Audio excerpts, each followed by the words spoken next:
R. Kelly came in sounding real confident, like he was untouchable and ready to beat every charge thrown at him. But things flipped fast when the jury hit him with a guilty verdict and a heavy 30-year sentence. Yeah, that shocked a lot of people. Because for one, I beat my case. When you beat something, you beat. Now, fresh details are coming out, and they're painting a whole different picture that has people talking all over again. This whole situation traces back to February 8th, 2002, when the Chicago Sun-Times got a mysterious package in the mail. Inside, a videotape that raised serious questions. Reports claimed it showed Kelly, a huge name in R&B at the time, involved in inappropriate behavior with someone who looked underage, including a disturbing act. Kelly stood firm and denied it was him, no hesitation. By June 5th, 2002, he was facing multiple charges and got arrested in Miami, posting a massive $750,000 bail. So what made you decide to write your book? It took a lot of thought. My son was the biggest reason I decided to write the book. You know, nobody is more qualified to speak on my experience more than I am. The trial turned into a major media storm, one of the biggest celebrity cases of that era. But when it all wrapped up in 2008, the outcome left people stunned. Kelly was found not guilty on all remaining counts. A big reason? The person allegedly in the video never testified or confirmed their identity in court, staying listed only as Jane Doe.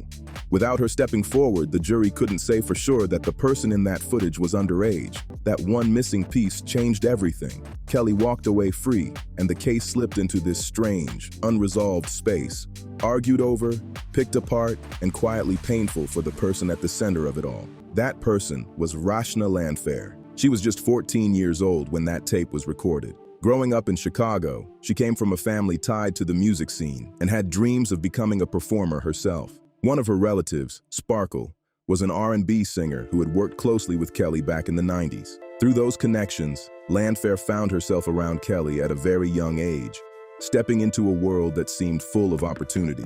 At that time, Kelly's status was on another level. Millions of records sold, Grammy wins, and huge hits like I Believe I Can Fly, Ignition, Remix, and Bump and Grind. For a young girl chasing music dreams, being near someone like that felt like a big break, like a door swinging wide open. I really wanted him to have the true narrative of what really took place, and it was the only true way I could reclaim my name, Rashna Lanfair. But what looked like a chance turned into something far more serious. And now, that once hidden voice has a name, Rashna Lanfair, the woman the world knew only as Jane Doe. Her choice to finally speak out in her own words is what makes this moment hit different from everything that came before it. For years, the R. Kelly story was controlled by prosecutors, defense lawyers, reporters, and documentary crews, all telling their versions. But now, the person who stood at the center of the most important evidence in that original case is finally being heard directly.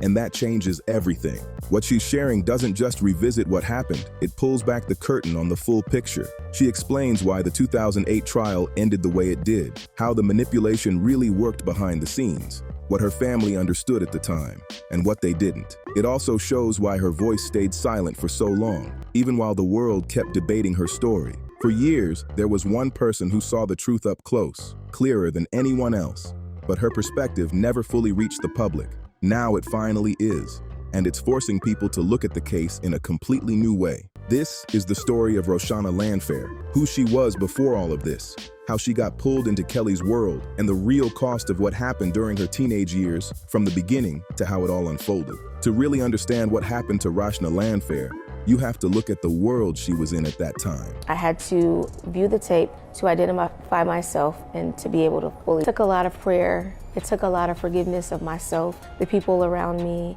and just really confronting who I really. R. Kelly in the 1990s wasn't just a celebrity. He was a powerful figure inside Chicago's black music scene, and his influence reached far beyond stages and record sales. This wasn't just fame, this was presence, reputation, and deep community connection.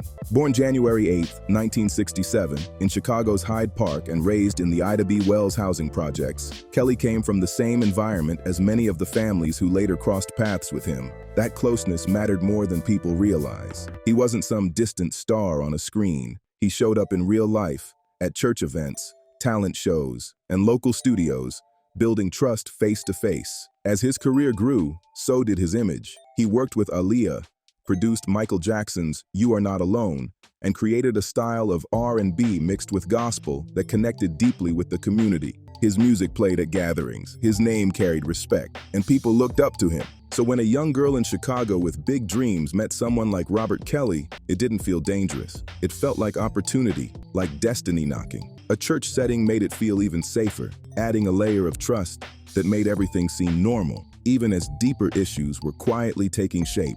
That ambition wasn't just a side detail. It was the doorway into everything that followed. Experts who study this kind of behavior point to a clear pattern. The person in power spots what someone wants most, and then positions themselves as the one who can make it happen. That move builds trust and dependence long before any clear boundary gets crossed. In Rashna Lanfair's own words, shared through interviews and her memoir, Who's Watching Shorty, what started as a simple introduction through family ties slowly turned into something much more personal and inappropriate. She explains how Kelly complimented her talent, gave her special attention, and made her feel noticed in a way that stood out from everyone else around her. And then things began to shift. What makes this pattern so hard to recognize is how gradual it is. The R. Kelly girl. There's so much more to me than what happened to me when I was 14 years old. Nothing happens all at once. No sudden red flags waving. Each step feels small, almost normal, like a continuation of what already happened before. It's easy to explain away in the moment, but by the time things cross a serious line, the situation is already deeply complicated, emotionally and socially. Meanwhile, Kelly's status made it easier for people around him to overlook what was happening. Some convinced themselves it wasn't real at all, and that kind of thinking shows up in more cases than people expect. This kind of pattern shows up again and again, especially in situations involving powerful figures. Whether it's in churches, sports, or the entertainment world, when someone has status, money, and influence, it creates a strong pull that can make people look the other way. That silence, that denial, comes with a real cost. By the time that tape was recorded in the late 1990s, Rashna Lanfair was just 14 years old and had already been around Kelly's circle for years. According to her, the recording wasn't some random moment. It was part of a larger environment where being filmed had become normal. That detail changes everything. It suggests something ongoing, something structured, not just a one-time situation. She has shared that she didn't even realize what she was being given at the time, and the full reality of it didn't hit her until much later. She didn't even watch the footage until she was an adult sitting in a courtroom. By then, it had already spread widely, with people talking about it across the city. The legal process stretched out for years, filled with delays and complications. And when the 2008 trial finally happened, it brought attention back to everything, but also left behind serious questions that people are still trying to understand today. By the time the trial finally kicked off in 2007, the cultural vibe had already shifted a bit. R. Kelly was still dropping music, still performing, and in many spaces, still being celebrated like nothing had changed. The prosecution focused heavily on the tape, arguing that it clearly showed Kelly and someone who appeared to be underage. But the defense pushed back hard, especially on one key issue: identity. Everything came down to one moment: the person in the video confirming who she was. But when that moment arrived, she didn't testify that it was her. That silence changed the entire outcome of the case. Lanfair has since explained why, and her answer is simple but heavy: fear. Not vague fear, but something real, specific, and overwhelming. It wasn't just about speaking up. It was about facing everything that came with it. Years later, during federal proceedings, she was finally able to watch the tape and confront it. But back in 2008, she wasn't ready. And that matters more than people often realize. Situations like this stay hidden for so long because of that exact pressure. At the time, she was still very young, carrying years of confusion and shame from something that had already become public and deeply humiliating, making it even harder to step forward. She was just 17 when she first realized that the tape was being passed around. By the time the trial happened, she was only in her early 20s. This wasn't someone staying quiet because she didn't care.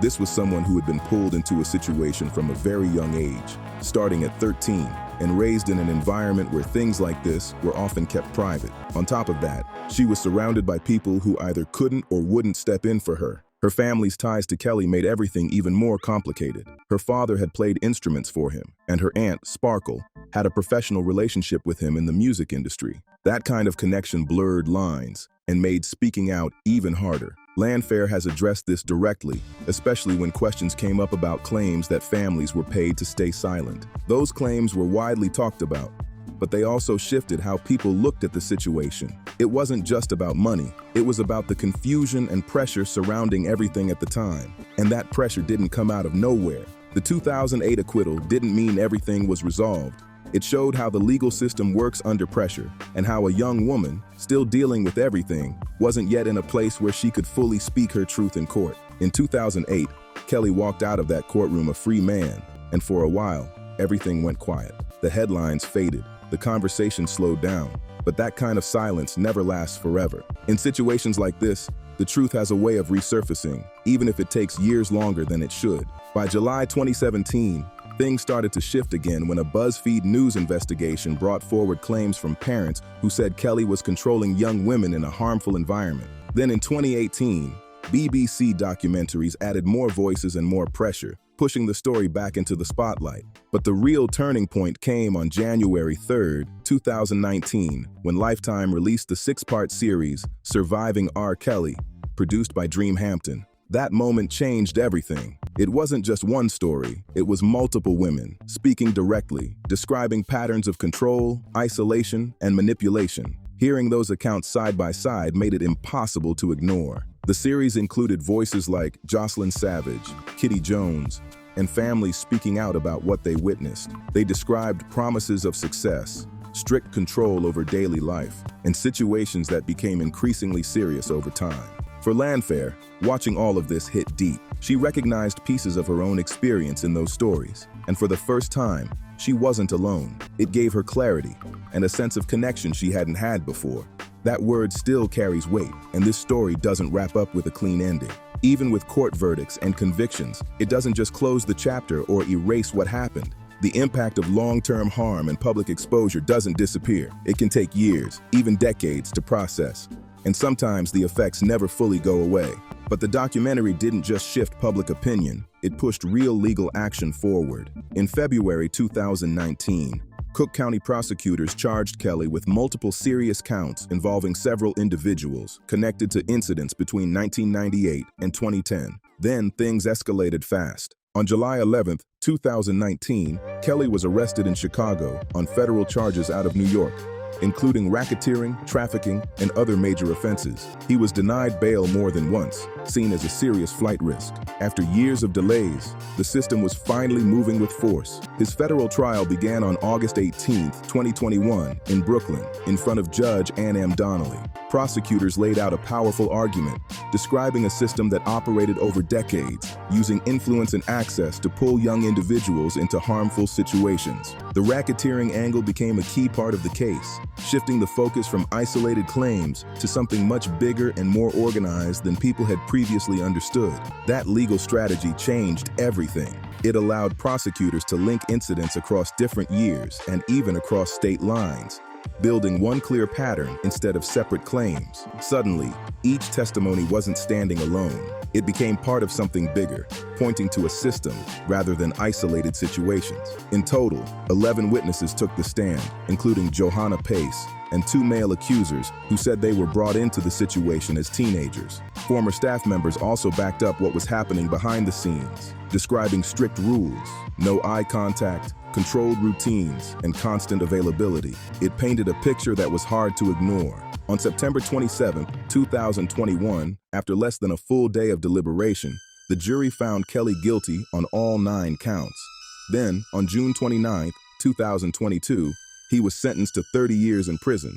But that wasn't the end of it. Chicago brought another trial right after. Starting August 15, 2022, Kelly faced additional federal charges tied to recordings from the late 1990s and actions connected to the earlier case. Jane, the woman linked to those videos, testified that she had been drawn in at a young age and pressured over time. On September 14, 2022, the jury delivered another guilty verdict on multiple counts, and by February 23, 2023, his sentence extended further, bringing the total to over 3 decades behind bars. 31 years. Not anger, not celebration, just one word stands out: Hope. That word carries more weight than anything else, showing just how much has been held in for so long. As of March 2026, R. Kelly is still behind bars at FCI Butner Medium in North Carolina, with a projected release date of December 21st, 2045. By then, he'll be close to 80 years old. Every major appeal, including reviews at the highest levels, has already been denied or turned away, making his convictions stand firm. In February 2026, he was placed in a special housing unit during an internal investigation involving unauthorized contact information. That situation is separate from his original case and doesn't change his sentence. His attorney, Jennifer Bonjean, has said they may keep pushing legal options, but most experts see the outcome as final. So when people online talk about new evidence in 2026, it's not what many assume. There's no surprise court filing or hidden documents suddenly appearing. What they're really pointing to are Rashna Lanfair's own words, her interviews, her book, and her detailed account of what happened. That's what's shifting the conversation now.